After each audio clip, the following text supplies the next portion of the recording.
It was starting to snow again. Tamberly stared out the window at the white flakes casually drifting downward. The sky had been threatening to dump more of the stuff all morning. It didn't matter, though.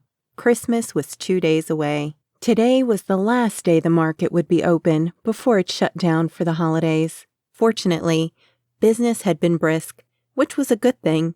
It kept her from thinking about that. So gaze out the window. A figure came up behind her. There's 9 nice-sized ones. It's all we have left, but they should be plenty for at least one pie. She paused, then added, "Did you say you were going to bake?" The young man grinned as he reached into his rear pocket for his wallet. "Yeah. How much do I owe you?" "You cook?" "Working on it," he admitted. "I spent the last 3 years at the culinary school in New York. Right now, I'm looking for a full-time position at a restaurant back home. When Uncle Morris got sick, Lyle called me and asked if I'd help fill in for the rest of the season." He shrugged and pointed to the bag. "How much?" "No charge." The words were out of her mouth without her being aware of what she said. "Seriously?" Tamberly swallowed hard.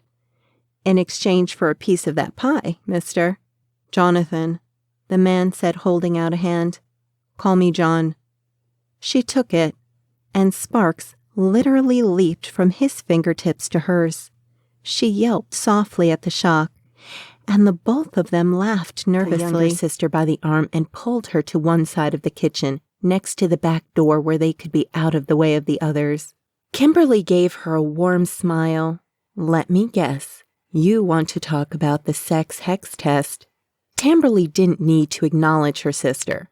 As half-witches, all of them were already aware of each other's emotions, and although she knew she could freely talk about anything with them, this time she felt more comfortable asking about the more personal details of the test with the only other sister who had already been through it. He wasn't holding anything in his hands, because her kiss literally left him numb. She smelled like peppermint, like a warm, pliable statue of sweet, savory candy. His hands went around her without thought as her kiss drew him in deeper. She reached up to place her fingertips at the neckline of his sweater vest.